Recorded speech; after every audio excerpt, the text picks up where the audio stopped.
The escape pod screened through Zarian 7's crimson atmosphere like a dying star, leaving a trail of superheated plasma in its wake. Lieutenant Commander Marcus Chin gripped the harness as his vessel bucked and rolled, the hull groaning under forces that would have liquefied lesser species.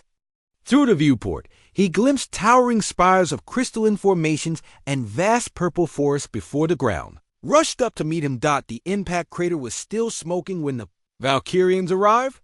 Marcus dragged himself from the wreckage, his augmented bones and enhanced musculature having absorbed what should have been a fatal crash. Blood trickled from a gash on his forehead as he surveyed his surroundings.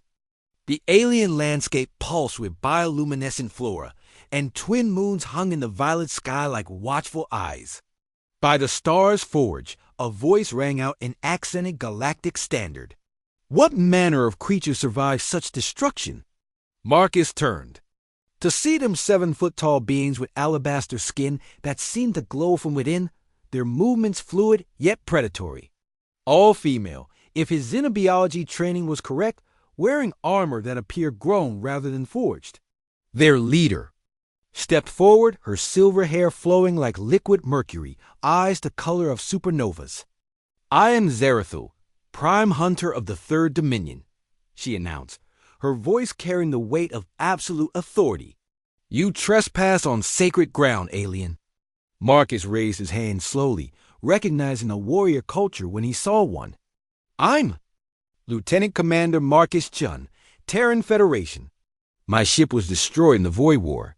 I mean no harm." The Valkyrians exchanged glances, their musical language flowing between them like poetry. Marcus's translator caught fragments weakling, soft flesh, unsuitable. But Zarathul's expression remained calculating.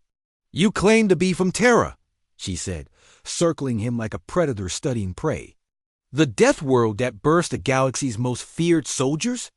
"Terra's just home to me," Marcus replied evenly. Zarathul's laugh was like crystalline bells. "We shall see. Among my people, strength determines worth.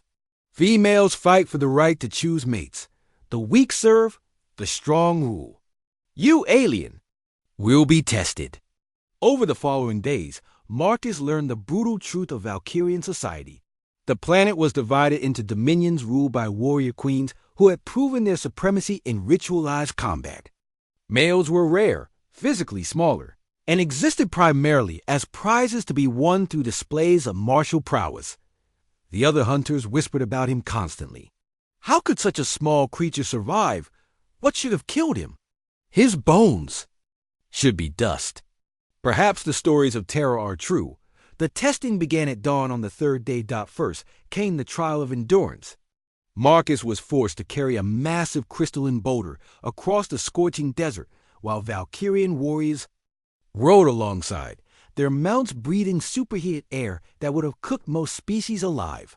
His enhanced physiology, evolved from countless millennia of surviving Earth's hostile environment, adapted within hours. When others collapsed from heat exhaustion, Marcus continued, his body regulating temperature like a living machine. "Impossible," whispered Collider, the second hunter. "He shows no signs of distress."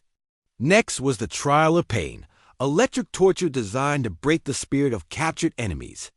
Marcus endured voltages that would have stopped a Centaurian heart, his modified nervous system distributing and processing the agony until it became merely sensation.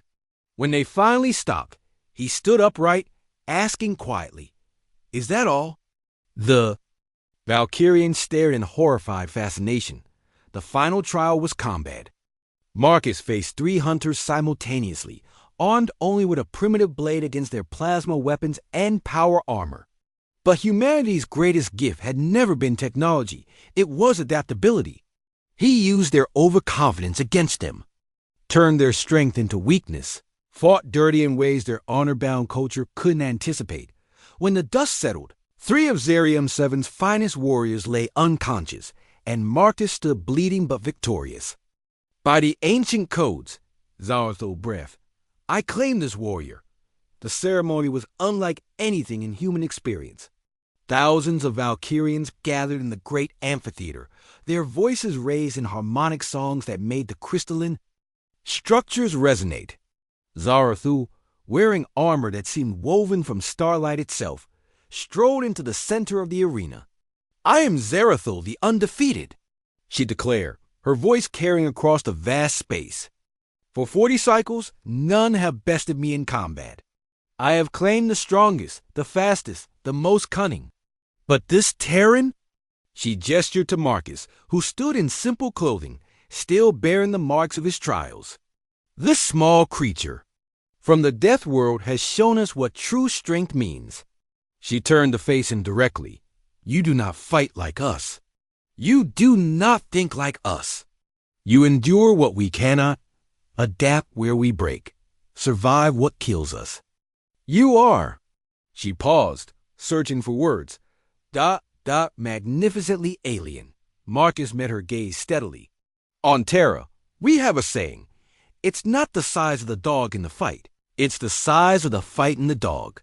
Zarathul's expression shifted, from predatory interest to something approaching respect.